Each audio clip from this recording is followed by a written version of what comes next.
Hello, everyone, and welcome to another Helm to Tower podcast. We're back. That's right.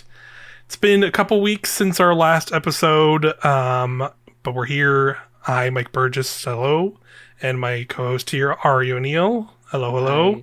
We're here to talk Destiny 2 because it's been a little bit. I think I had stuff going on in my life that made it tough to record an episode recently, and then also we had a bunch of Nintendo news for our other Yeah. main podcast that we do on our main Irrational Passions channel. We recorded a trip to Nintendo Land when we usually record this episode, so we just been away. And it's not that I think there has been stuff going on in Destiny, especially this week in particular. It's been the now dubbed the Craftening happened, as by people who follow the game closely. And all know, with you having your insane crafted weapons with shotgun rolls and other things, and man, we'll get into all that. They kind of gave us a breakdown of how that all happened in one of the TWABs recently, so we'll talk about that. And now, unfortunately, as I learned today, playing some or attempting to play some raiding, the DDoSing of this game is pretty brutal, and it's kind of they usually have said outright they don't really talk about it when this stuff happens, but they called it out earlier this week. Because of all the other crazy things that were happening in the game. And it still is, as of right now, ongoing, and it made it like kind of near impossible even to just do a full raid run with my group, which is pretty unfortunate. But I will say outside of all of that, for Destiny 2, it's not been on my mind as much. Also, admittedly, I'm just not playing it a lot, just because there's so many other kind of games to play right now and things to check out. I've been ready to jump into Cyberpunk 2077 finally, after apparently they've made the video game good from what I'm hearing. So I'm gonna play some of that finally. So that'll be fun. But other than that, as it comes to Destiny, it's just been I log in and kind of do some of the story stuff these past 2 weeks, and then I've kind of just hop out and do some other things unless my clan wants to do a raid or something, or I did jump in and do some silliness with some friends to do the crafting shenanigans when that was going down. But We did a credit run during that. yeah, That was fun. yeah. So yeah, there was definitely a little bit of playing these past 2 weeks, but I would say it's more so that it's just like it's not been at the front of my mind as sometimes it can be when there's a lot of things going on with it, because it's still the middle of the season, so it's like not a lot of crazy stuff's going on. It's more just like it's kind of in its cycle that Destiny gets into.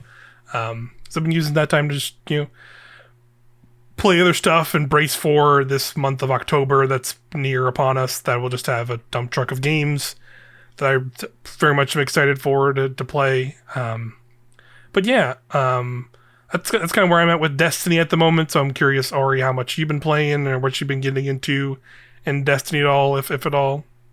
I'm playing more. I'm usually jumping in twice a week, like Season of Deep era once a week, maybe, just to get the story and go visit Neomuna to listen to some audio logs and then leave.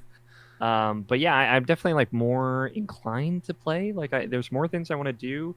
I've been working on my crafted weapons for Neomuna, the kind of like weekly story mission there. I got iterative loop crafted, very good. Really like it. The compulsive reloader plus bolt shots is very fun. Yeah. It is a jolting machine. And working on my Season of Deep crafted things, just like grabbing one every week, trying to remember to grab one. I think I just have the hand cannon left for that set, which is good. And I'll tell you though, when they had to disable crafting weapon perks, basically all perks on all crafted weapons for a little bit, having almost exclusively crafted weapons made that really... definitely makes you realize like how much they have become pretty core to the game, and just because the amount that there are, definitely I've noticed that too in playing. It was like, oh boy, I can't just use this callus mini tool. Oh shit. Yeah, so that was definitely rough when the crafting shenanigans were afoot, or they were trying to like shut it down more or less. It did get me to break out some of those kind of more unique weapons, like the last dungeon, the Ghost of the Deep SMG, because not a non-crafted solar SMG with incandescent. So it's Yeah. like, okay, I can try this out a little bit. Right. Try out some builds. That was fun. But yeah, I've mostly been doing Savathun Spire, not necessarily doing a lot of the altars of summoning. Although I Yeah. did do a lot of that this week, and I did not have a good time.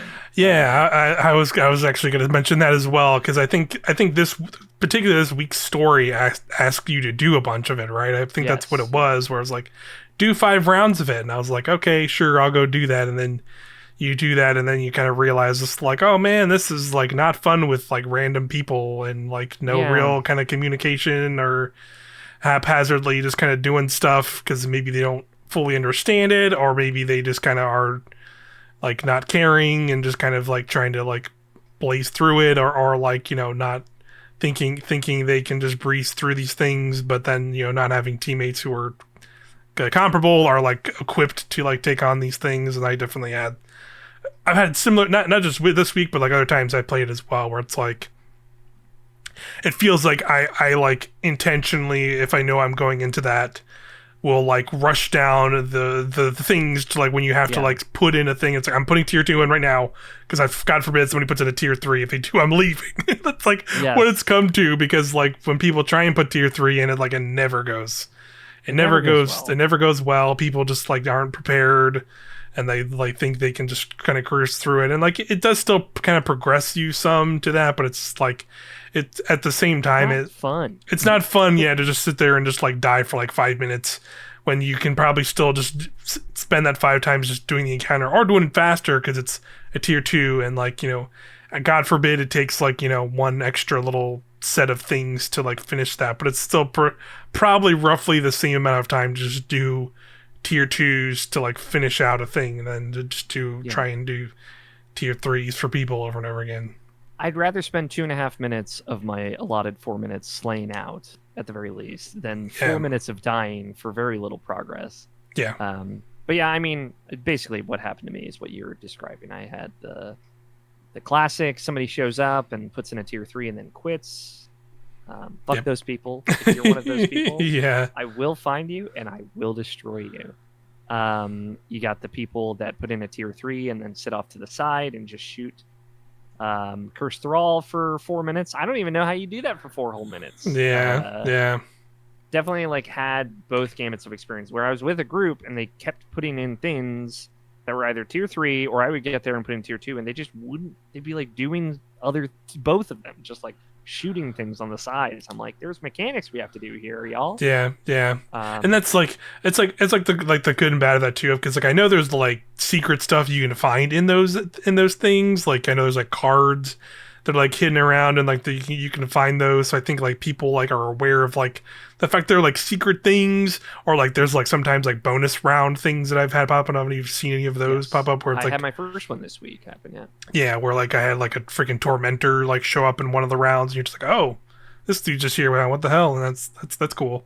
So like that stuff's like neat, but then it's just, yeah, it's just when you have this scenario again where it's like I'm all for them adding more ways to like get more groups of people together to play this game or like communicate in this, but like if I'm going into like just like a completely random match made thing, like I'm not gonna get on comms for this game. I'm not gonna get in like text chat for this thing. I play on PS5 predominantly. Like it's just not gonna happen. So like trying to like make these like now with this and like deep dives, I feel like they're trying to like make these like a slightly more complicated thing, at least to like teach people, but they're just people who are never just gonna like want to deal with that stuff, and but still will try and like load into these things, or like not either not some of it just could be either not understanding, some of them just being like they just kind of don't care enough, and like they just yeah. like they kind of show up for the story stuff, and that's fine, and then but they don't want to like learn mechanics or do things or do whatever. They just want to shoot some stuff, and like if I definitely have seen that plenty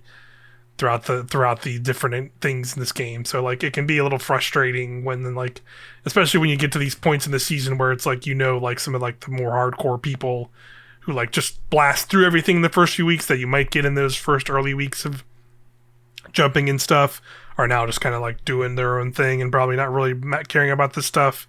So now you just have kind of like stragglers who are just like randomly hopping in whenever they can to do stuff. It's just like, I think the ultimate point for my ramble there was just like the random matchmaking, and this is just for any game, can just be a complete crapshoot. The people you can get, so like when you have these more complex things, it's just you're always gonna get people who don't know what they're doing or messing up or just not understanding things or just being lazy because they just want to not participate in these things. So it could be a frustrating experience.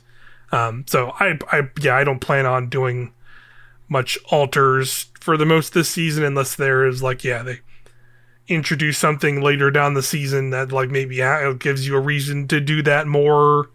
Like maybe they open up some extra secret thing.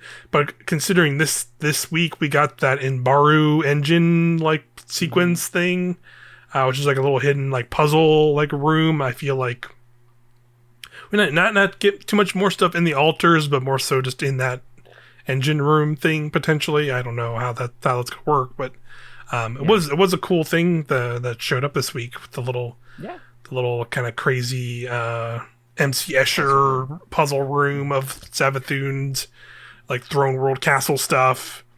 I love a good puzzle room. Yeah, and there's like chests littered, like chests appear all around that room, and then you have to like see the symbols that match the chests and figure out which ones are the right ones to open or not to complete it. So yeah, that was a cool little bit, and kind of their setup for that of like, oh, she was like messing with stuff and the whole, seeing more of her secrets and things like that and stuff. It's still been pretty good so far.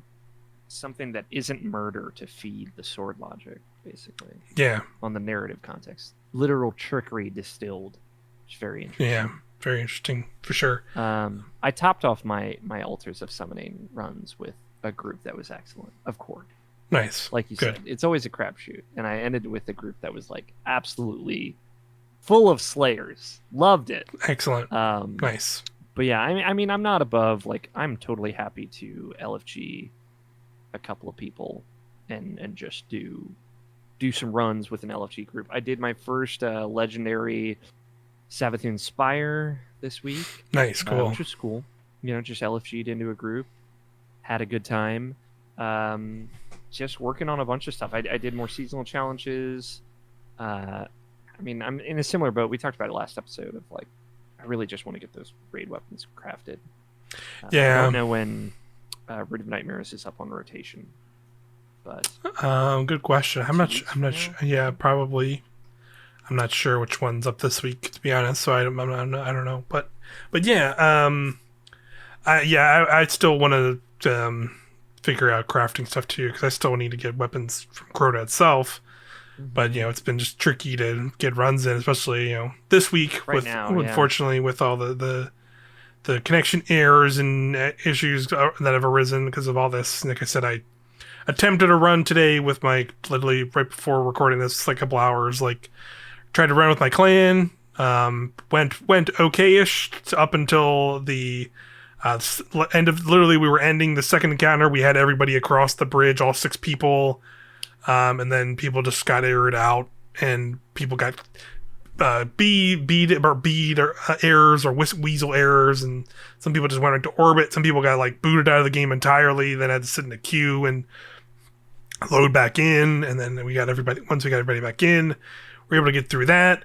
Oh, I forgot to mention that once we did that part, we finally, our group at least, were having trouble getting that second secret chest that you have to like rush to get through, and we finally figured out like a good strat to do it, where it's just like get a whole bunch of people enlightened, and instead just have like one person just like rush through all of it. Like, but basically they can just like rush to it and like run past everything with enlightened and just go into the room immediately and just wait in the room, and then everybody else can just move forward, and then once you dunk it, the door just opens. But we did that, and the chest didn't spawn. Oh, great! So I don't know. So it was one of those things where maybe because we did it that way, it bugged it out, or it was just because all the weird connection errors. Because when we got kicked from that encounter, that also screwed up doing the red border chest as well. But none of that even mattered, because by the time we got to Crota, we were just constantly getting aired out, constantly, to the point where like we weren't even able to finish the raid people just kind of got fed up after doing it for like a solid hour, because it'd just be like so many scenarios where it'd be like, oh, we're doing it, and then it starts, and then we're running around, and it's going fine. We're passing buffs. We got swords. All right, let's start DPS, and then we'll start doing DPS. And right as we start doing DPS, people getting connecting Destiny server errors are getting kicked, or we'd finish DPS and then go to start again, and then we'd get kicked, and then it's just a constant, like, we could kind of get started a little bit or get kicked right away, and just it was either like one or two people this time and then another two people the other time, and it was just happening so constantly. It was impossible to even just raid. So it was definitely unfortunate. Yeah, I like that's all going down. So I didn't run into too many issues. I tried to play Tuesday, right, to play the story mission, and I just kept getting DC'd from any place that I went to. And then I was able to get through Wednesday, and Wednesday during the afternoon, totally fine. And I played a little bit more on Thursday of like checking some boxes, and I had some stuff toward the end of that session also in the afternoon. Yeah, it was not great. Yeah, it definitely seems pretty just sporadic, because it seems like sometimes it happens. Like another group said, our group in the Discord said, yeah, we raided last night and it was fine. And then I had someone in my clan who was like, yeah, I was on at like, super late, like PST hours, and I was fine. Like I did a bunch of trials, and then they had no issues, and I was like, well, okay, we'll see what happens. And then of course, just got massive amounts of disconnects and just nothing you could do about it. So unfortunate, but it's like one of those weird things where it's just always like, well, yeah, it's a good thing all these video games are coming out, so see you later in a couple of weeks, Destiny, and see how it goes. That's kind of just what the reality is at the moment. Totally. And we had the Craftening last weekend, which was super fun.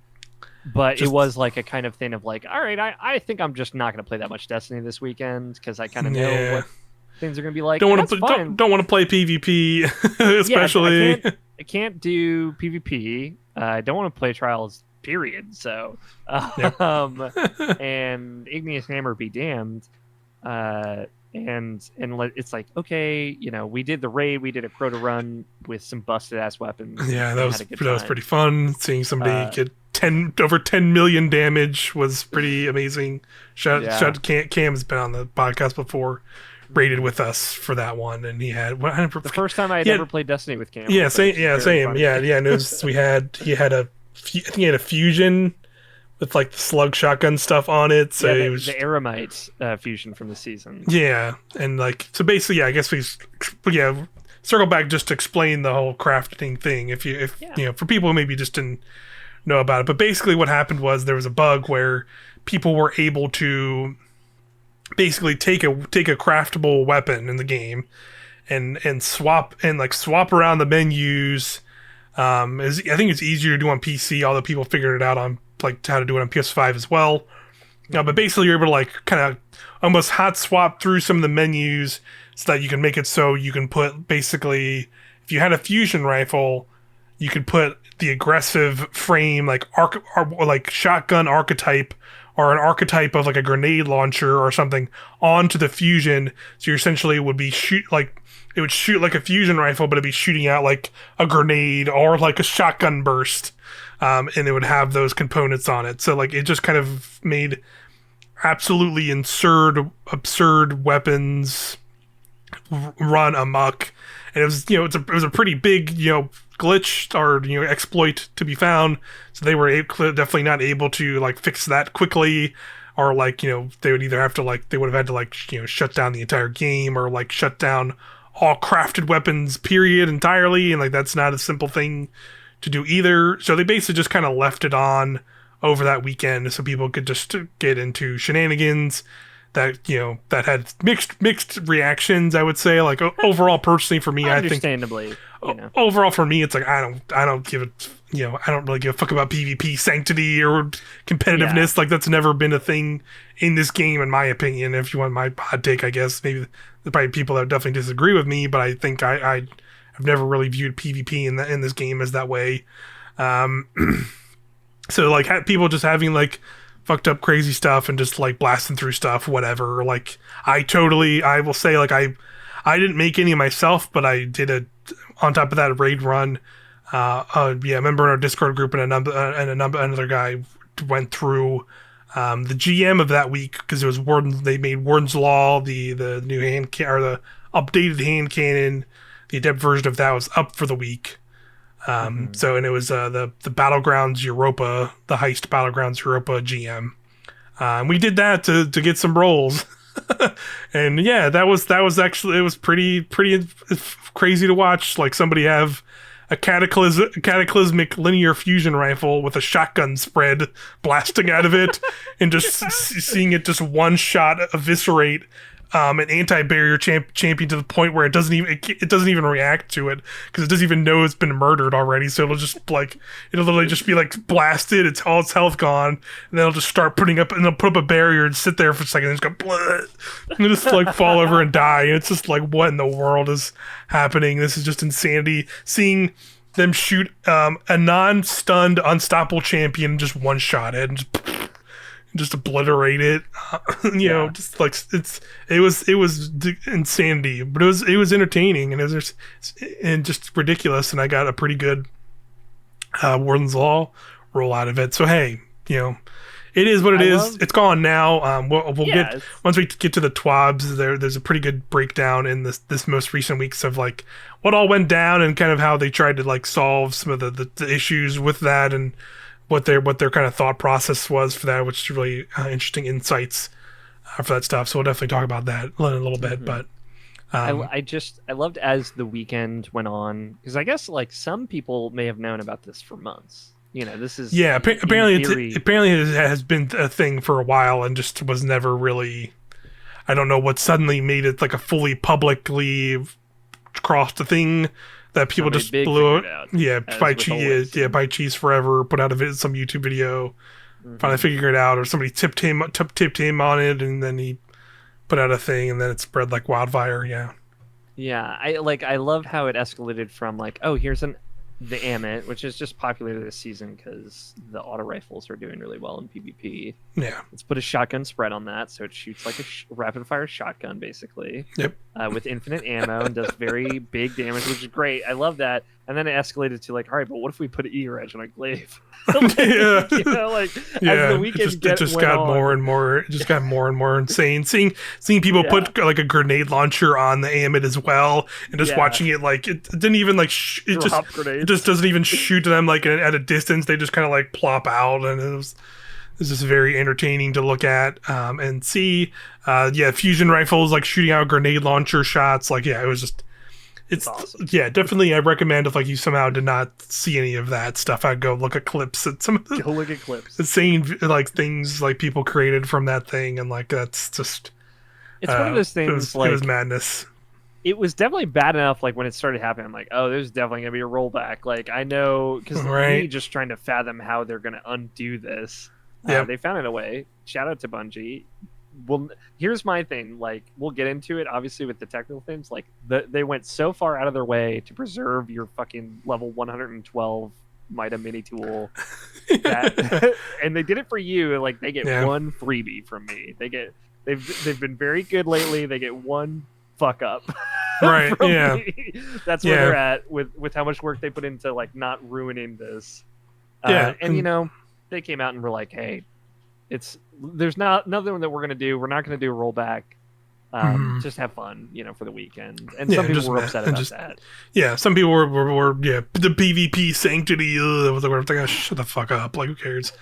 My raid title. It's not legitimate because you could have gotten it that one weekend. Yeah, like whatever, man. Who cares? Yeah, like who cares? It's like everybody needs to just chill. Like you still have to play the game to get those things. And whatever. Yeah, it's one of those things. Like when we were in it, it's like this is clearly unintended and will be fixed. So it's like, just have fun. Yeah, whatever. Just have fun, enjoy it. I'm sure we'll get some silly emblem in a few weeks or something to commemorate it because it was that because there's been stuff like that in Destiny before where like I think like the most one that came up again was like the laser tag weekend. Years ago, which I think that was like the start of D2 That was Osiris, Curse of Yeah, Curse of Osiris. Osiris, and like Polaris, not Polaris Lance, but Promethean Lens, Hmm. the solar trace rifle just like came out super OP, so you could literally like insta obliterate people in PvP with it, and they couldn't fix it right away, so they just had a whole weekend with that, and there's like an emblem to commemorate that, and of course like Telesto memes was memed on for so long, it was broken as heck. They made an emblem for that, so I'm sure, like there's been stuff like this before in Destiny history, and it's always just like I personally think it's always just like fun, and why not? Just it is what it is. Destiny has so much shit going on in it at all times, always, Yeah. and like I can't fathom them being able to always catch everything, and that just happens. Like sometimes it can turn into bugs or exploits and things that are things that people like a lot, and they take them away and it upsets people, or things that are thought were intended but were not intended, and they roll stuff back and people get butthurt about they made this thing harder or easier to get, or like they should have let me get this because I didn't get it, whatever. A few Bungie taking the fun out of the game, when it's like, whatever, man, like it just Yeah, that's just what ain't it that is. deep, It as ain't that Imaru would say. it ain't that deep, and like especially with something like, and then like this on top of, where it's just like it's just simple fun, and they did the right, like, I guess whatever the right thing, whatever you want to say, and not rolled back stuff, because people like ended up making a ton more crafted weapons than they probably did. And I think I think there was like some astronomical like percentage of people who used Amets that weekend, if you like looked up like trials reports and stuff. That's awesome. So yeah, it's very, very funny. And I yeah, know it sucks in like the competitive parts of the game, like that's fair, and it's like, oh well, I was gonna run trials this weekend. I guess I'm just not gonna run because I Yeah. don't want to deal with this. I get it. I don't think people need to get upset about like triumphs and people earning things triumphs with are- bullshit weapons. yeah, Like yeah. I'm sure the fun police would come after me for using solo operative to solo all the dungeons when during Yeah. that one season it Yeah. was available, Yeah, and I'm I sure don't care. Yeah, exactly. Yeah, I'm sure there's those same people are going to make that same comment of like, you didn't do it. You didn't do it the real way because you used Yeah. that mod, even though they made the mod in the game to use in the game. Ugh.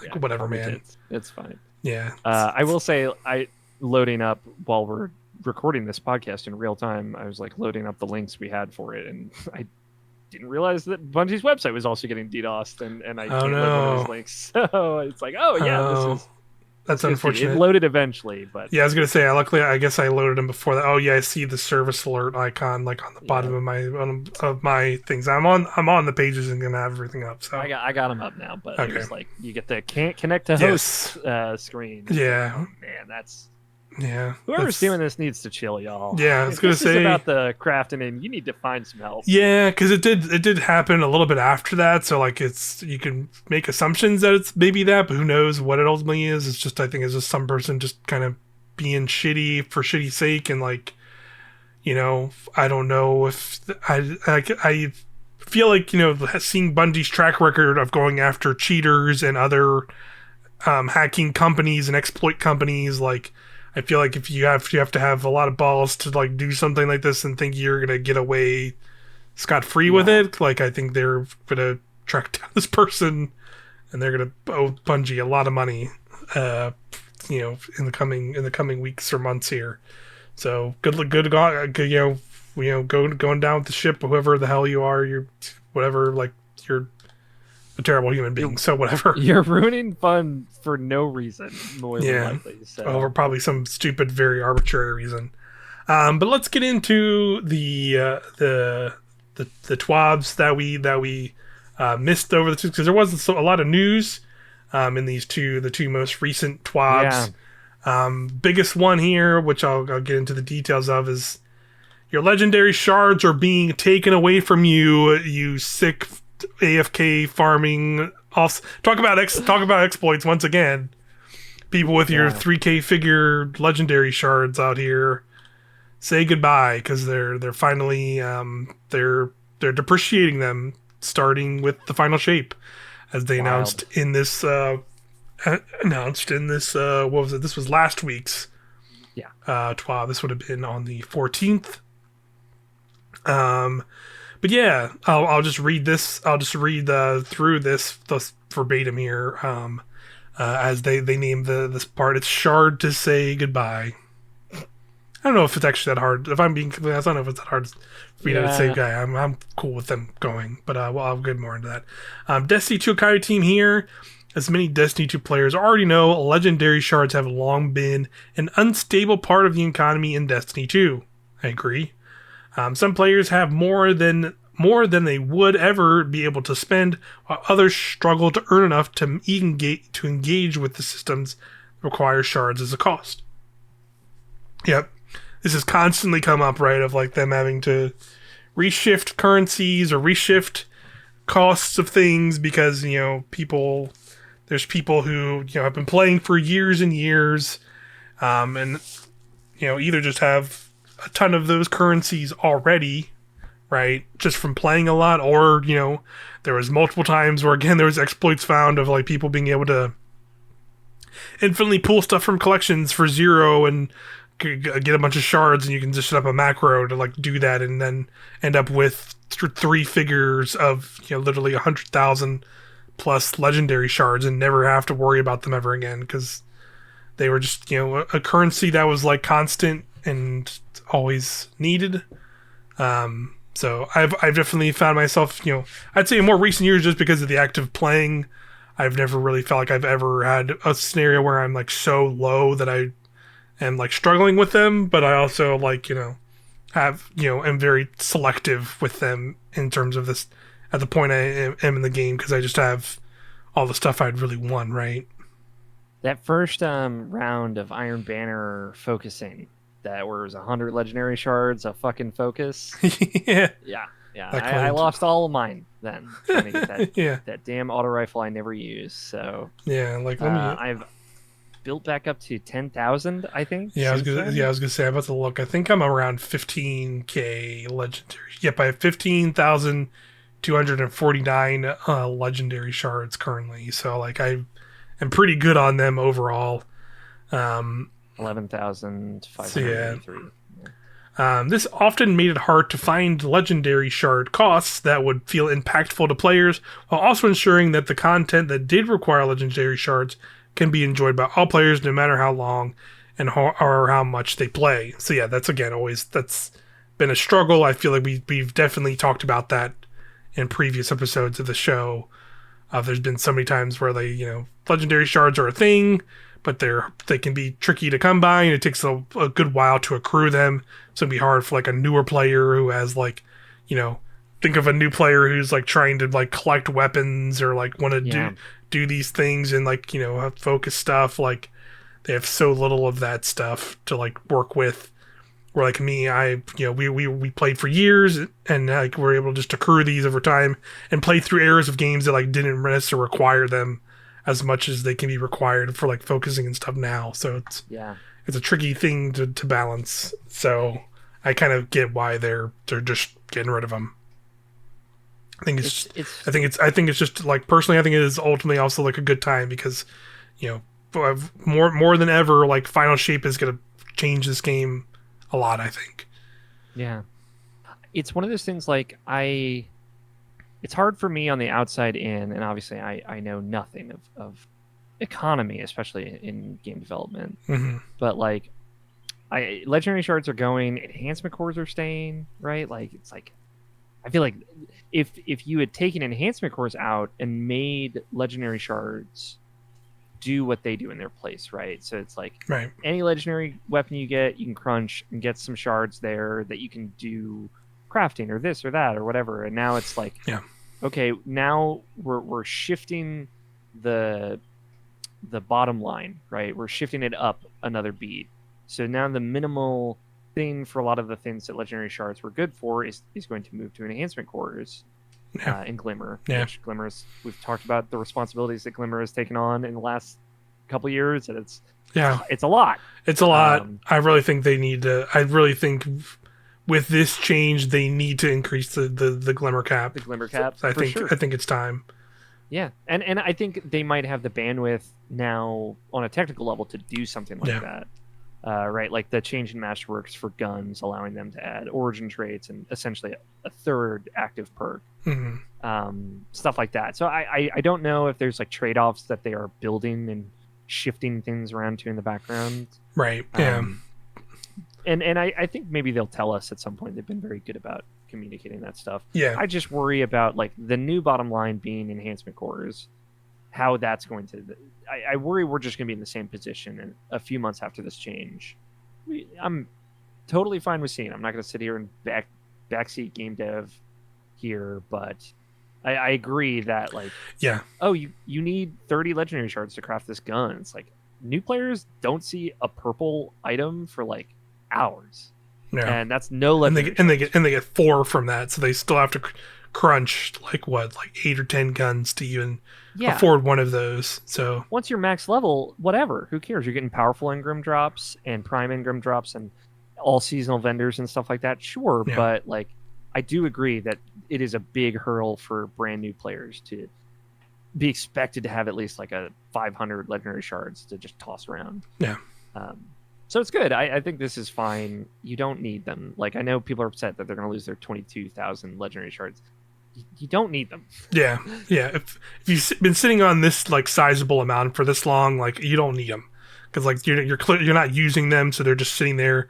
It's just like a big number in your inventory screen, so it makes you happy. And I get that. Like I do get. I have plenty of big numbers in my inventory screen too, and I go like, yeah, cool, all right. But like after a certain point, like. Does like there are so many big numbers in the game that like it doesn't matter and it's fine. Like there'll be plenty of other things to look at and enjoy. But yeah, they go on here to say, let's see. This is where they were at. So, couple the legendary shard wealth disparity with the fact we have seen more than a few loopholes player found to farm. Regards to Raul and the Evil Levante, as well as more recently to Ikora. So yeah, they're talking about all the weird exploits people have found over the years to just literally get free enhanced shards to bloat up those things. We've made the decision that it is time to simplify the economy by removing this currency from the game. For a long time now, it's been our goal to make the game easier to understand and to reduce the bloat of currencies, consumables, and items while ensuring the players feel like their time is valued for how long they've spent playing the many activities across the game. Sometimes we get this right, sometimes we don't. We always learn. I would agree with that, because I would also say, like, there's always that thing, right, of like, they say this, but then they also... Cat cam. Cat cam. So now you're fine. But yeah, it's so they always say this, but then like literally this season they like did the weird 3 hive currencies to do the different difficulty tiers. And now they're basically trash. They just throw that at you. They just throw that. They just throw these at you, and that's fine. And like they're easy to acquire, but it is just like they feel just like an extra like one of those sets of currencies that'll like be here for this period of time, and then like not matter in week 1 of the new next season, like they don't matter anymore pretty much. Anytime I get up, I'm just letting my cat out for anyone. No, oh yeah. But let's see here. So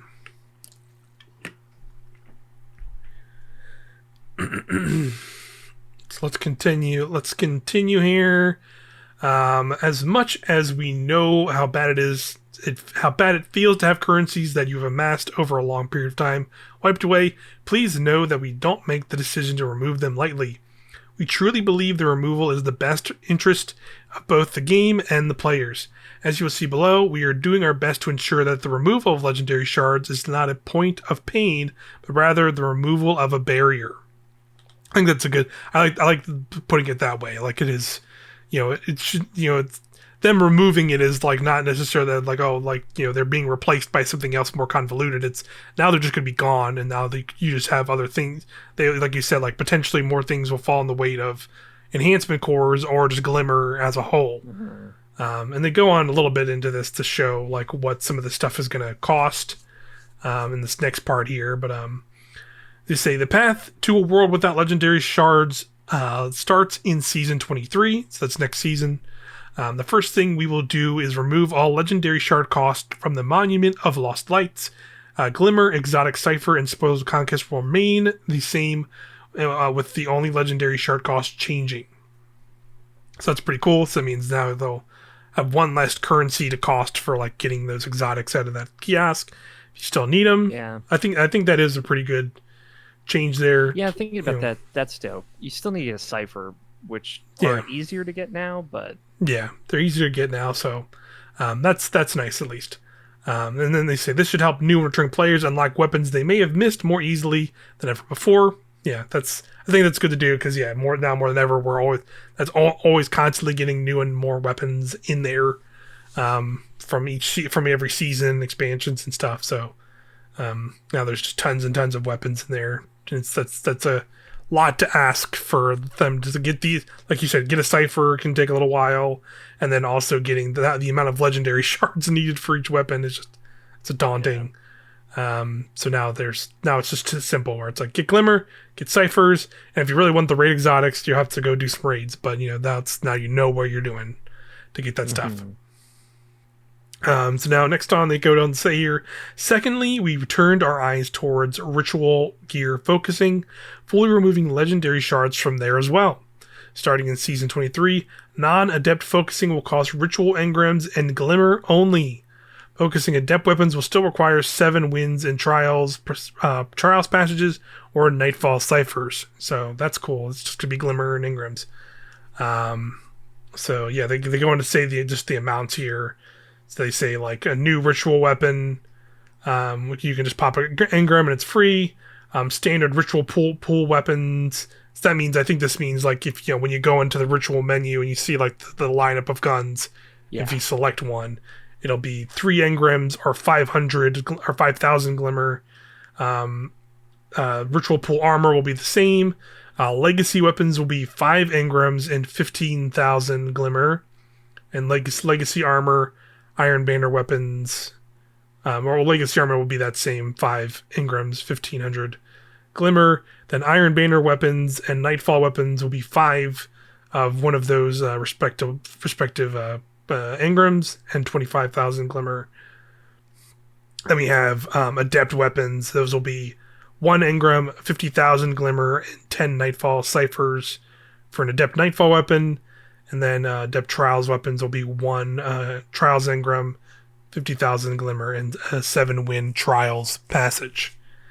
So yeah, there you go. I still hope maybe they can increase the amount of Nightfall ciphers you can hold, because you can't really get a lot of those right now still. But ultimately, this is fine. That's I again just pretty much the cost they were now, just minus legendary shards. So. Yeah, I like if you want to ask me the consumables that I think should be on the chopping block, it's all these new ones for playlist specific things like Nightfall ciphers and stuff like that. Yeah, and Spoils of Conquest. We can just get rid of those. Yeah, I kind of am with you, or just like make them not so scarce. Like let me just run let me just run any raid for a week and let me just start accruing these. Or dungeon. Or like like have them be on dungeons too. Because it's just I definitely am very broke right now, trying to like keep up with like wanting to get like some crafted weapons or like pulling stuff out of the raid chests, and like I know like I could go do like 1 farming session. But that's still asking, I think, a lot. So much time to do one like the one of like 3 spoil farms. It's just a lot right now. 3 spoils a run for that, right? I think for like legacy stuff, but I think on the new current raids you get 5. Okay. So like you could farm you could do like ear ute farm and get like 5 per completion, which is still that's still going to take a good while. So brutal. Still a lot, considering that's how many raid weapons there are for crafting now, and I think they need to either rethink that or like have those be a more abundant. I don't think that would be that big of a deal to have them more available to earn through various things. That's the one currency that I feel like I've always had the most beef with. it is understandable why it exists. I think Right. maybe like a token system where it's like you get 10 up to 10 tokens and you just get one every time you do one of those types of encounters, and 1 to 1 and 10 to 1 for the exotics and the kiosk, maybe just Mhm. something that like brings the numbers down and makes each run more objectively useful.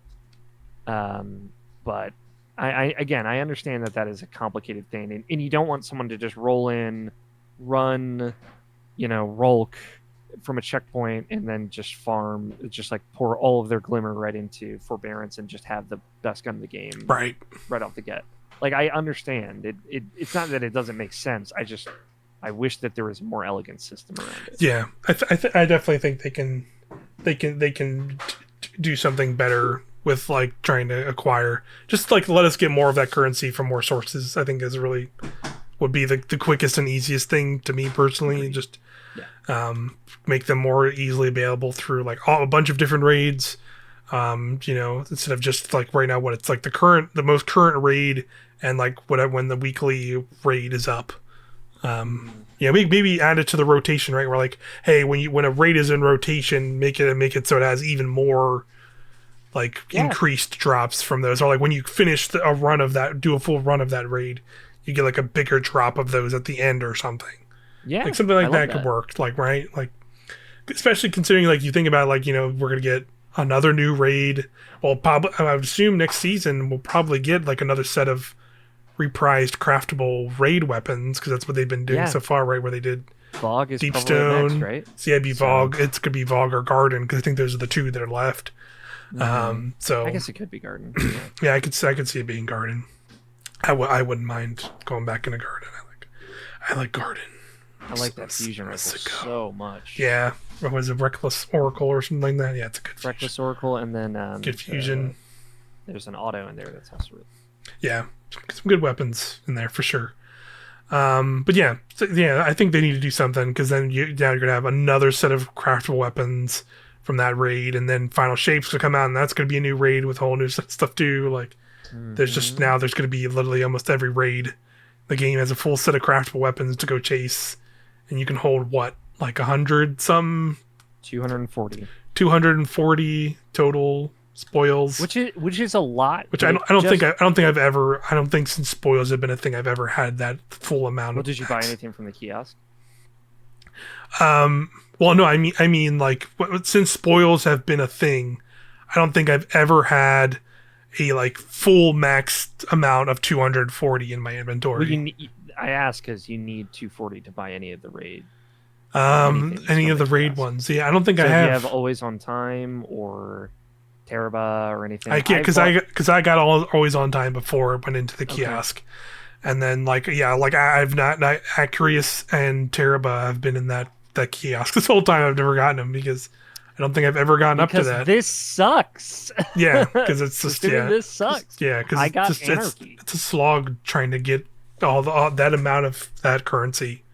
But like, then when I got Anarchy in Season of Splicer, right, when we were farming Vogue, and I was just trying to like farm Vex every week, and then just eventually accumulated enough, right? Think back then, there was nothing else. Yeah, it was just for those previous legacy exotics. Yeah, exactly. You could focus spoils into the random crates at the end or reroll guns. Yeah, you're right. But there was no point in doing that at that time, because it's like, why? There's just no point. Yeah.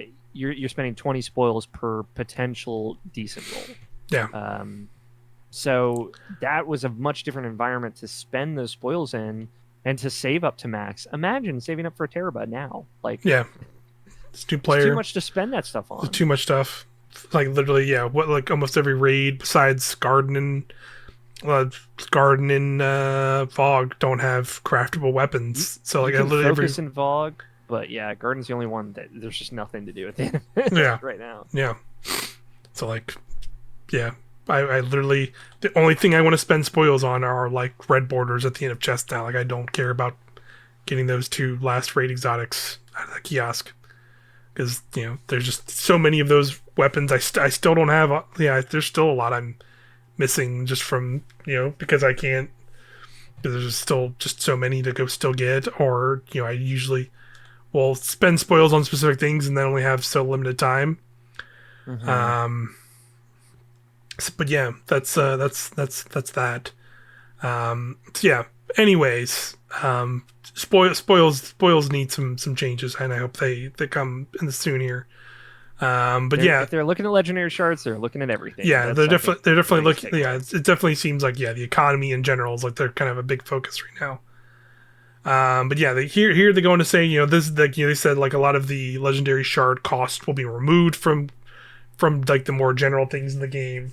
I definitely recommend people like what I've started doing is going to the Rahul and like buying the weekly stuff more because he has like ascendant alloys and ascendant shards and then even enhancement cores you can buy with legendary shards for a certain amount each week, or like buying glimmer from him and stuff. So like if you want to start using that stuff more liberally, because it's going to be gone entirely as we're going to go on here in this blog when the final shape releases. So you want to maximize that stuff as a sicko Destiny player like ourselves.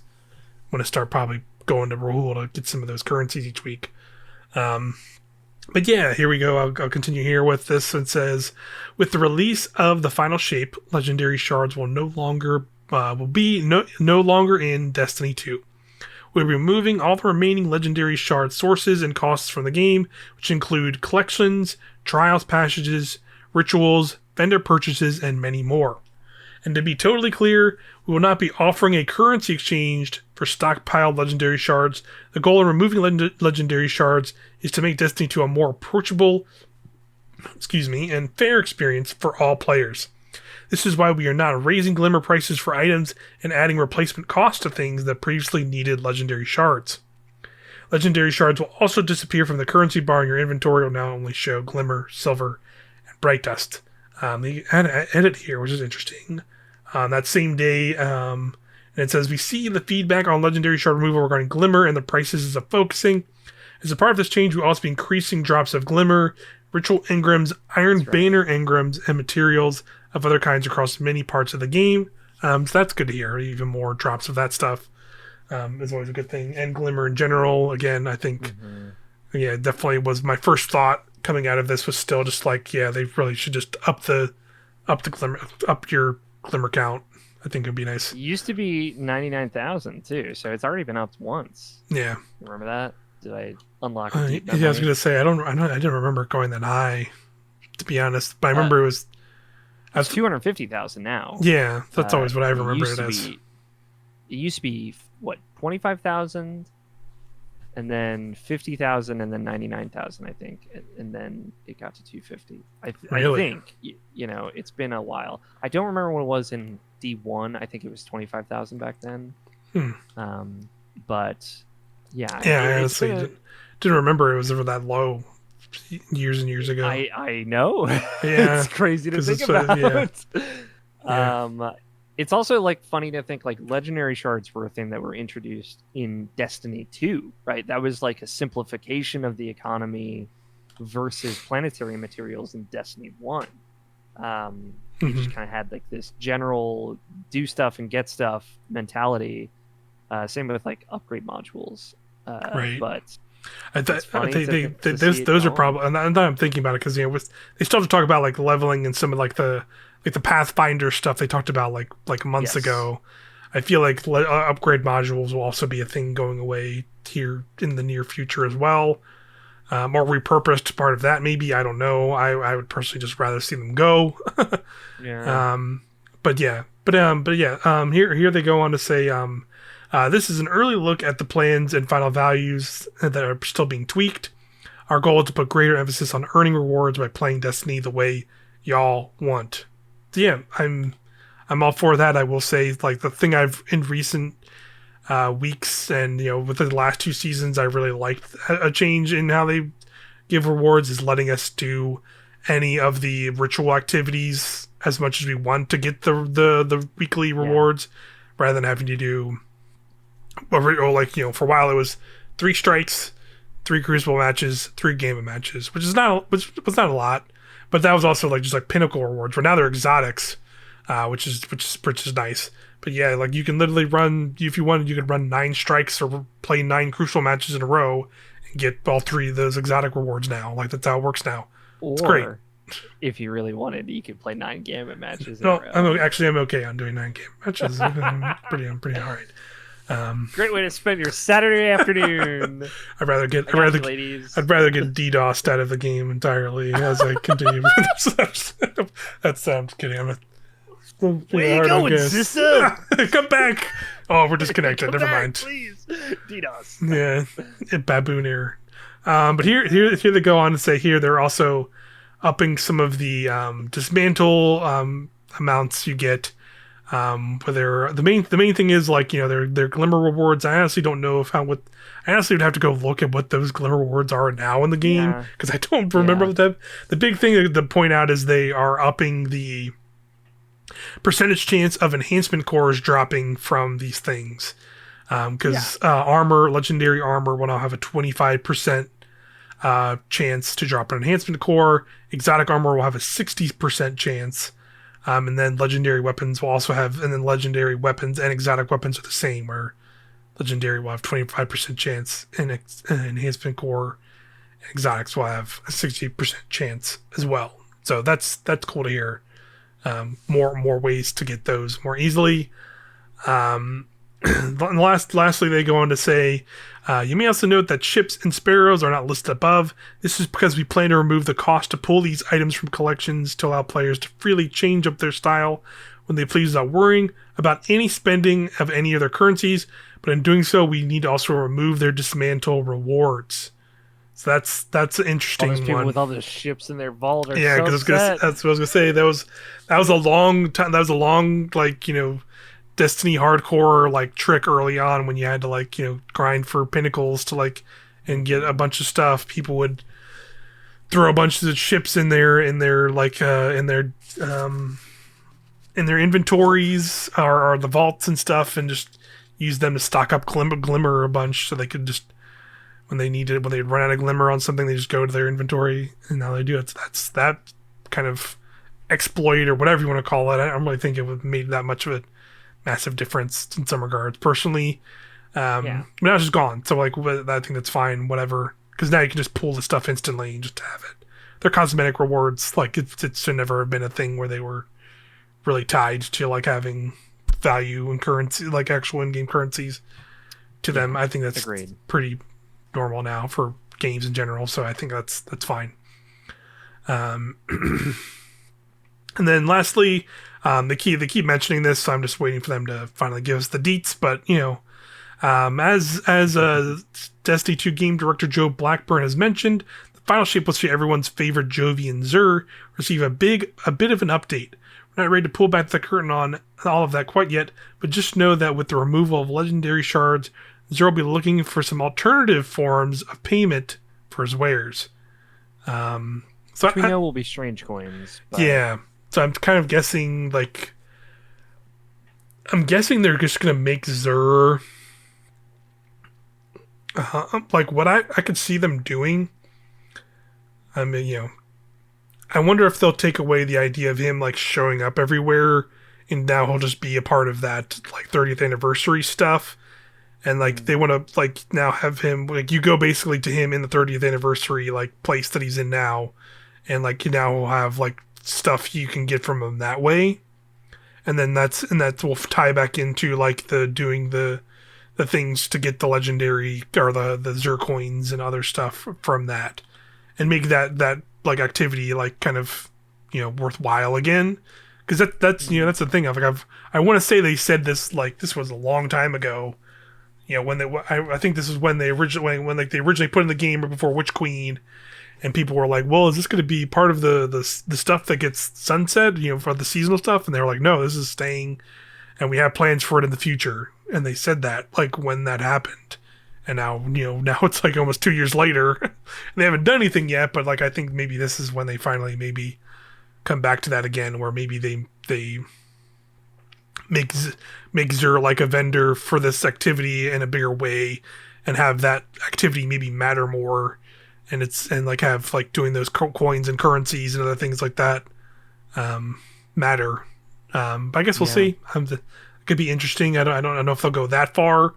I think it could also simply just be that like now he shows up, and if you want to get an exotic from him, you have to have a certain amount of strange coins. Good luck. And you go, well, okay, I guess we'll have to run this stupid thing again to get just some currencies. I guess that's just the ultimate point of like if they do something like that where like they have to make strange coins matter again, in that capacity, I hope it comes alongside like making that activity you have to run and go get them for interesting again, and not just kind of being the same thing it has been all this time, right? Or it's just been the same encounters and the same like, style of activity for so long. I like would love to see them like maybe like what if they're willing to put Dark Cabal and Hive Guardians in Gambit next year, like put freaking those guys in that Days of Eternity thing as well, and like mix up some of like the enemy encounters, or like add a new boss or the Taken or something, Yeah, exactly. Like I think they could mix up those encounters in things in a fun way that could make that worthwhile again. So yeah, I don't know. I feel like strange coins are just. I guess it would be weird if there were two types of strange coins, but yeah, it might just become more ubiquitous. We'll have to see. It would be cool if like Xur had something more different and substantial or significant about him. Like, hey, maybe he has a random crafted pattern, like a whole ass pattern every week for people that missed it or something like that. I don't know. We'll see. Excited to see. Yeah, agreed. But yeah, that's largely legendary shards. They're going away. They're gonna be slowly kind of filtered out next season, and then they'll be gone entirely with the final shape. Rip. Big deal. Not really. I'm not really. Like no. I'm ruined. I'm not losing anything here. Yeah. I'm fine. I will spend the ones I have now, and just lower them and move on with my life once they're gone from the game is basically kind of where I'm at. So in this year they go on to like talk about a little bit about the Crota numbers about the first weekend and the 40 hours. I'm gonna skip over that, and this has already been implemented in the game, but it was good to know that they increased some drop rates of the essences and of the oversoul that you needed. So here I'll explain how it works. So basically it's for starters, your first full clear of Crota's Ends each week will now provide 2 guaranteed essences of the Oversoul, the guaranteed weekly drop from defeating Crota, an additional drop guaranteed for beating each encounter in order from start to finish. Then every time you do a full clear, you'll earn an additional guaranteed essence. So there's now a way to farm them. We are also trying to increase the drop rate of random essence of Oversoul for repeated clears of each encounter, so you can now earn those more per try. And then finally we're adding a chance to strike it lucky and earn all the essence in order to complete both the exotic Necrochasm quest and the catalyst. Awesome. And taking Crota down during a full run, just like getting an exotic drop. So that has been added to the game. And I have seen that. People have like pointed that out where like they literally get you like beat Crota and you just get like 30 some oversoul like instantly. Awesome. And it's like that sounds pretty rad. Like because like you said, cool. It is basically just how it works in an exotic town. So yeah, that's cool. Like it's easier to get those now just by doing a full run, but you can also like have increased RNG chances at them per run. And if you got like 6 people that are like, hey, or 4 people that have a couple friends, they're like, can we just run Crota over and over again, 45 minutes a run, knock this out for like 3 hours so I can get these last few oversouls I need, and you can get random drops in addition to that along the way. Yeah, I think this is a great system. Yeah, I like it as well. I'm glad it's happening. Again, that's why I tried to do some rating today, but this is unfortunate that the connection errors are going on. Not their fault. Yeah, it's not really really anything they're doing there. That's unfortunate. But yeah, that's largely was the TWAB this week. There are some other things in here, but I think we can move on to this week's TWAB, which also had some fun things to talk about. Let's talk about, as we mentioned, the craftening. They kind of get into, they have a big deep dive here. I'm going to try and skim through it because it is like a lot of like in the weeds sort of stuff. But it's still a lot of interesting things to talk about. regardless. And so there we go. The craftening, a larger problem than anticipated. Am I right? And they said, "Damn it, it's the gun." That's right. Good pun there. Hey Guardians, this week has been a week. Am I right? They did it again. There you go. As some members of the community have dubbed it, the craftening, the issues that allowed exotic and legendary via weapon crafting to be Frankensteined into something ungodly and powerful was certainly a doozy. That's right, I forgot that was also a thing where you could take the perks of the some of the exotics, like specifically the messenger, I think it's what's called dead messenger, and put that on things. So I saw people with like forbearance, three spread shot arc explosions, a chain reaction, and that's how that's what they're also doing with the aramite, where they have the aramite fusion and they put the grenade launcher into it so it'd shoot a grenade out and just do crazy damage. Because it had like the Ikelos with the poison rounds, plus bolt shot from Osteo, like, so wild. Yeah, so that's been that was again madness. Definitely go look up clips if you've not seen that stuff. While fun for a while, our priority will always be to ensuring the long-term health of the game. Our teams worked hard not to only get the appropriate fixes in place, but also to communicate with you each time strides towards a fix were made. So we saw a lot of players ask, why not just do a question mark? And we thought this might be a good opportunity to show why issues like this aren't always as simple as they seem. To continue the transfer, we got folks from various departments that worked on the issue here to give a little peek behind the curtain. Let's dive right in. So let's get into this here. Yeah. A previous bug allowed stale data from other crafting recipes to bleed over, which allowed crafty players to move traits from one recipe to another. We learned about this problem on Friday and worked over the weekend on both a short-term content fix and a longer-term code fix.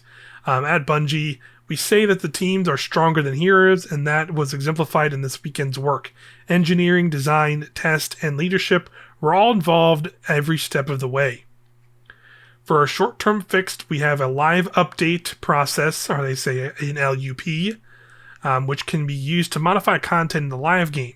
However, content and code are two different things. The bug itself was in code. While we worked on both solutions in parallel, we prioritized possible content-only solutions that would fix enough of the issues to give us more time to work on on the code solution. Other than only supporting content changes, LUPs also have other limits. LUPs have limits on the amount of content that can be changed. However, we do not have a method of predicting the size of each element of the content fix. This requires to build a live update which contains the changes and then see if it was above or below the size limit. LUPs only allow to modify existing content. They not allow us to add new content objects as part of the fix, i.e. we can update existing text in an Excel sheet but not add new rows. That's the kind of little example they give. LUPs only support changes that affect the UI in very specific ways. Only a single LUP can be active at once, and we have to include all new and previous LUP changes as a whole.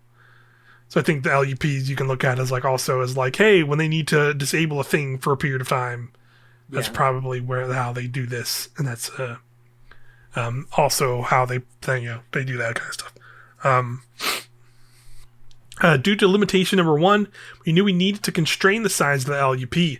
However, the scope of the problem was vast. All crafted perks were potential problems, as well as previous crafted weapons, as well as every crafted weapon.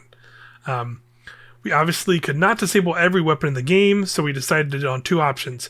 Disable crafted or enhanced weapons, and disable perks from being active on crafted or enhanced weapons. The first step was to create gating logic that would only apply to perks on crafted and enhanced weapons and could be easily toggled on and off in case something went awry. Since we can only edit existing content and not add new content objects, and we needed to support both crafted and enhanced weapons, which are quite different in their internal construction. This all just looked like it would be what took a while to create and test. So basically, they're saying they had to account for crafted and enhanced and weapons being adjusted, and also things that were like already made, that like players already made, and all the perks that were available on them. It's absurdly complicated. Yeah, absurdly complicated is basically the best way to put it. Definitely stuff that's like over a lot of our heads. So wild. Yeah. After a number of false starts, we landed on a working set of logic that incorporated both options and began to evaluate them in a test environment before pushing them to the live game. We started by testing the first option that disabled equipping the weapons, but quickly ran into issues. Weapons that were equipped appeared to be disabled in the UI, but some behaviors of the weapons were still active. We didn't have the time to test whatever leaving those behaviors active was safe or not. There's an unequipped functionality that exists for items, which we then attempted to use, but discovered it simply did not work. Fixing this will require a code change which LUPs do not support. With disabling equipping weapons not being a viable path, we began investigating the second option, disabling the perks themselves. Again, while we knew there were LUP limits, we did not know if modifying all the weapon perks could hit this limit. We threw a Hail Mary and decided to gate every intrinsic and trait perk. We didn't look at other perks like barrels and magazines, since we didn't consider them as much of a problem for the short term. When disablling the perks, we also set the tooltip behavior of the perks to appear disabled, so that players would see a visual indication in game. As stated earlier, LUPs does not support changes that modify the UI in certain ways, but we did not know this when we were building this LUP. The initial LUP attempt failed early. We exceeded some size limits, some of which we only found out at the point of failure, and we failed completely due to them having changes that modify the UI. At this point, we had to start from scratch. Oh my god. So stressful. I know Joe Blackburn put out a tweet that was like, please do not ask how your resident Destiny like weapon developer was over the weekend. Yeah, pretty and much. It's like, talk about the most stressful fucking weekend of life. Seriously, that had been very intense. They're shooting shotguns at Crota with an assault rifle. Yeah, they're killing him. They're doing 10 million damage to this guy. What is happening? We have to get in there Burn and stop it down. this. People are just one-shotting everybody in PvP with like long-range weapons. What's happening? Yeah. So this is the point where they started from scratch. To avoid the UI failure, we would simply not modify any existing visibility settings of the perks. Since we didn't know how much we exceeded the LUP limits, we were running out of time for new attempts. We targeted a far more conservative scope of perks that we would gate. Among other issues with this approach, the main problem was that while we had examples of bad combinations of perks, we did not know all of them and we didn't have the time to gather more information. And we knew we would miss some, and we also knew that if we disabled the most popular perk combinations, players would simply move on to other combinations. We agree that this was an acceptable risk, as this was not designed to be a permanent fix. It's pretty true. I love hearing the steps of like them so accurate of like, well, if we do this, they'll just figure some other shit out. Yeah, so let's but it's not permanent, so whatever. Yeah, it's fun. It's fun. Exactly. Because like you can tell. Yeah, that was totally the conversation here. At this point, was just like, what can we turn off for now, and just like they can do whatever the fuck they want for a couple days, and then so funny. Yeah. So here we go. See, the limited perk disabling LUP went fairly quickly. We already had the gating logic and were editing a much smaller scope of content. This LUP was successful, and we were prepared to deploy this fix to live game on Sunday. So yeah, that was when they disabled a bunch of perks, and specifically like intrinsic perks and exotics and stuff that made them pretty much useless. I was amazed you could still use your crafted weapons. Yeah, I mean, obviously they were terrible at that point. Yeah, but, I was just like blown away by they were able to not push a full update through like PSN, Xbox, but also disable all these perks on all these guns. So interesting. Yeah, very interesting for sure. Although it was an option to kick players from the game when we applied the LUP fix, we chose not to. While the LUP deployment succeeded without major issues, we found that weapons that players already had equipped still had their perks active in certain scenarios. We did not experience that in our initial testing. Then when we did the rollout starting to get players out of the state, we considered that the LUP was effective enough to let us concentrate on continuing to help the team who was working on the code to fix. So that was interesting. I didn't know that part. That like people, like I said, the weapons already equipped on them could still kind of use them in some fashion. That's funny. Yeah. Yeah.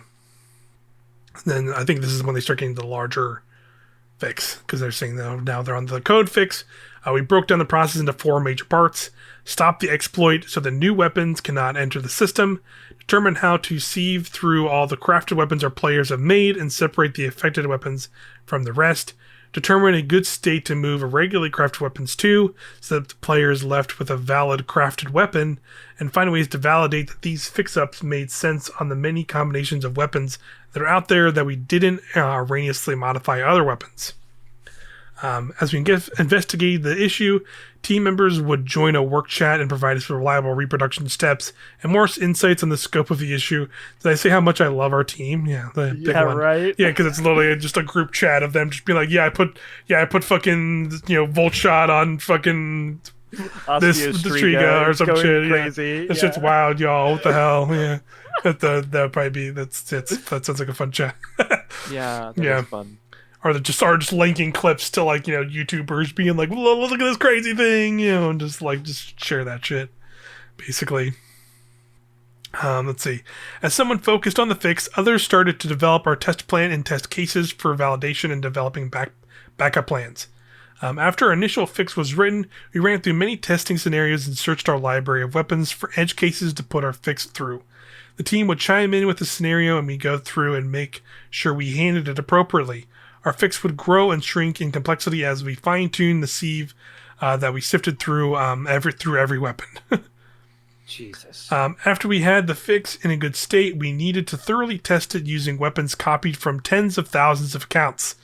On top of that, we needed to wait a way for our team to catch cases where the result did not look correct.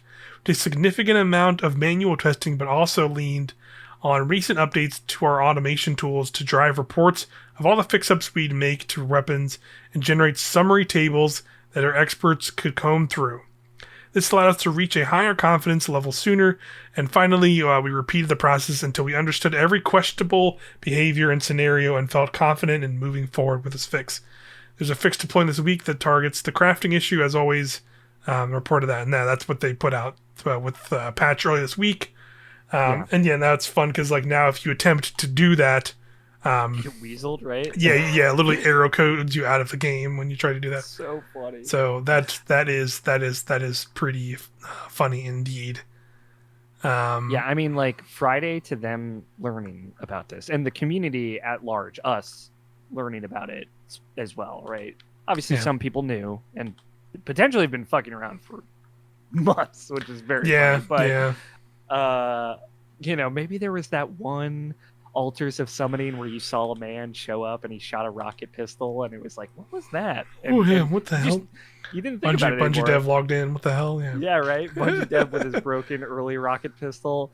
But that to Thursday when the patch that re-enabled crafted weapon perks went out, incredible. Less than a week. Yeah, less than a week. Yeah, they definitely worked through a whole weekend. Yeah, it's pretty. Be thankful to Bungie. Props to them. They did this so you wouldn't lose your level 1192 Mida Mini tool, and they didn't have to do a rollback. Rollback, and you lose like your Adept Warden's Law that I got, or your Croto clears, or your farming exploits, whatever. They let that slide. So that's. It was funny that they like emergency delayed Master Crota from Tuesday to Thursday. They stopped the Crota. Yeah, because like the patch we just talked about with the Oversoul stuff got pushed back as well. Yeah. So like he still was not still pushed that stuff back, but they had to get this stuff out, which makes sense. All things considered, I think they did a phenomenal job, and I think it's worth noting, like just since Season of the Witch has started and that big pivot in the Joe Blackburn video, like Bungie has taken we need to be on top of our communications thing very seriously. Yeah.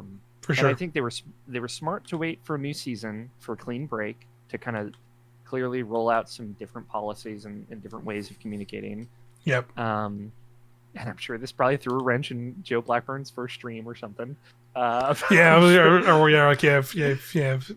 delayed that a little bit. I'm assuming if he was supposed to be streaming anytime soon or something like that. Yeah. Yeah, I don't know. Like specifically when that is going to happen now, but I wonder if this will like really just throw a whole big wrench in it. Yeah. I'm excited to find out, but yeah, I just they've been killing it lately. And I think the game is in a great state too. Like other than being DDoSed, it's Yeah. just very. I'm enjoying it a lot. So I Yeah. think they hit a second wind that they really needed. So I'm very glad to have that. Yeah. And I'm stoked to see how this season progressed. Yeah, because I've been enjoying it too overall. When I've been able to play, something, again, to talk about playing a bunch of different stuff, right? And it's A just lot of good because stuff to play right it's a now. lot of good stuff to play, but Destiny's still pretty good as it is right now as well. Yeah. And I'm all for these changes. So something else they talked about was like this deterministic recoil stuff. Yeah. I'm just gonna skip over that stuff because it's Yeah. more PvP centric stuff. But that was an interesting, like Chris Proctor, the weapons senior lead design, did like a big kind of blog about that, and there's like a little video in there for comparison. So you're curious about I that kind of know. stuff? Like I would go check that out.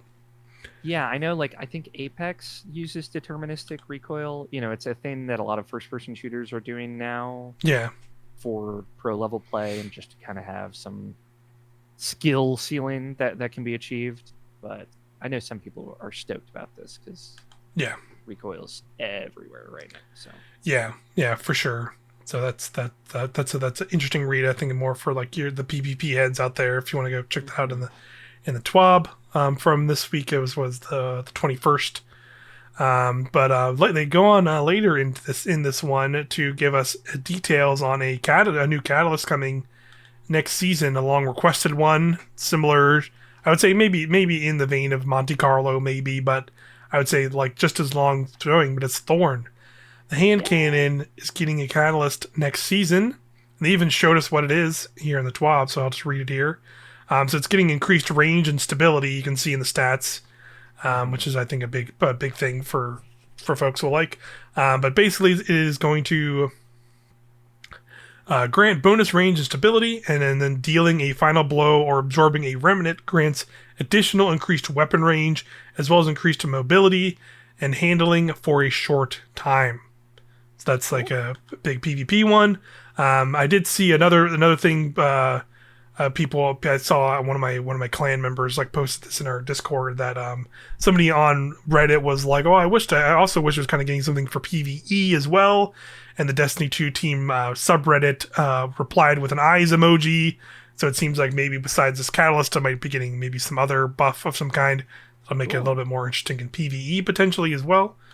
So we'll have to wait and hear about that as well. But that's cool. That's Yeah. definitely, yeah, definitely when I feel like I've heard people ask for a Thorn catalyst many times over the years. So now it's finally getting one. So cool. Yes. Good on, Happy for you PvPers out there. yeah, for sure. Other than that, over the past 2 weeks, which they shouted them out all here in this 12 as well. They put out a bunch of like little fun kind of final shape trailers, teasers. I would say that I'd say they're pretty standard for what they do for expansions. They have one here that is basically a kind of showing off the world and vibes of destination Type deal. teaser of the Pale Heart, and they have a bunch of shots going through different vistas and areas in the Pale Heart, and all looks pretty trippy and cool and interesting. Where you have like crazy mountain cliffside ghost face, or like weird faces of characters like carved into Giant mountains. ghost. Giant Giant ghost, ghost. yeah, like a weird. There's like one point where there's like a big creepy hand like through a cavern. Like what the hell's going on with that big Kara hand? skeleton.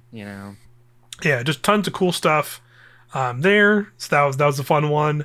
And then they did these 3 teasers, also showcasing like more like actual like moment to gameplay of all the 3 new supers in action, and the aspects as well. These are interesting because they felt like those like weird like E3 like player comms talking over video type thing, where clearly it was just like Bungie, like I think like some Bungie like employees like QA people. QA or just whoever trying out these things, and they just kind of recorded some reactions to that. They have all three. There's videos for all 3 of them of the Warlock stuff, which that looked pretty cool. Like the Radiant stuff looked really fun. They're showing it in a PvP match, and also in some. And I think they showed like in a PV. Each of them were like it was a PvP match, and it was one of the encounters of the Ghost to the Deep dungeon. Is kind of what they showed them both like playing in to show kind of them off. You know the thing, yeah, like the radiant stuff. Like they just showed them like shooting off their. The hand flicks like billions super fast because it's recharging super fast, and then like throwing out your grenade and becoming this little like homing bird projectile that like flies around, and then the solar buddy, which literally just looks like it looks like a big mortar fireball blast, where it's like, which is interesting because you have like the three different like the different buddies now, where it's like the turret. Arc turret, and then the void kind of leecher, and now you have like the solar like mortar explosion like big blast. So yeah, those looked fun and looked cool kind of in tandem with each other because of you're just like shooting out homing fireballs from your grenade, or you're just shooting out a big mortar blast while you're in that super or something. So can confirm that the Twilight Arsenal is not a DPS meta option. yeah, because they showed that that one in action, and they showed it against the deep dungeon boss, and it was funny to watch all three of them just have like all three of them grabbed and like, let's do DPS, and they were just hitting the boss, and it was absolutely definitely. I definitely think I'm hoping it was a little bit of sarcasm from the dev who's playing. They're like, "Oh, this DPS is crazy," but I was like, I don't know about you, man. Was it? I don't know about that, friend. But it still looked cool though. Like it's just like running around with the big axe and seeing them utility there. Yeah, seeing them like use the new aspect with a big shield and like blast somebody away with it, and PvP was also very fun. And then the hunter one was cool as well. Of course, that made me way more stoked for the aspect, because like immediately seeing the hunter aspect in the whatchamacallit, the reveal, like it didn't look especially interesting there, but then seeing like them use it like just in a gameplay moment of like, oh, he just did it up in the like did it like a launcher, and it just like like took out a crowd of enemies with it below him, and still had like a pretty sizable amount of range to it, but that looks really cool. And I like kind of the like almost like trick shotty nature of the teleport, where they showed him like he showed him like to snatch a dude at it, like some dude was like way up in the air in PvP, and he just like flicked it at somebody in the air and caught him with it, and then just like got him, and like they look fun. Like definitely that was like a fun way to show them off there, which was pretty cool. There's a big fun factor to all three of these. That can't be understated, I think. Yeah, very fun for sure. And yeah, definitely worth go checking those out. I'll probably link those, or maybe I'll just have them going over us talking about them here, so people can see the video form. But other than that, they shouted out this like lo-fi beats to tie to video they did, where they made like a Eris like chilling in her study or whatever, listening to some lo-fi beats and stuff. That was kind of silly and fun. They have a cool little thing here, which I don't know if I will read through all of it here. But they had like a whole sequence here showing off some moments when they were doing like mocap for Eris this season, and kind of like some of the cinematics and people like that were in those scenes kind of talking about it. And it's cool because they like show like the actress who plays Eris Morn in like the mocap scene in that moment, and then they show like how it what it looks like in the mocap sequence, and then what it actually looks like in the game. So that's pretty cool. It's a lot of cool stuff like that in there. So it's always interesting to see some of like little behind the scenes things when they do that. So it's pretty cool. Good stuff in this TWAB this week. In general, good stuff. Shout out also to this one of the winners. They showed this random small end video where somebody figured out how to get a small end and throw it and chuck it. Yes. There's an interesting clip there. I don't know how that fully worked because they like are in the Leviathan, like the Haunted Leviathan. I don't remember how that works, but I don't know. This was uploaded by the Bungie team, so I think this might have been their Yeah, them just like something they them done. goofing around or whatever. Harming innocent small and babies. How dare they? But There's yeah, far more harmed in the making of this video. but yeah, I think that's all there is for the Destiny 2 stuff for this week's episode. Yeah. A lot of good info and insight from the swabs, and definitely curious to see how this whole debacle with the connections and DDoS. DDoSing stuff progresses. But hey, if we'll see where we're at. We're just about to take it, day by day. I feel like at this point, and we'll see where they are this coming week.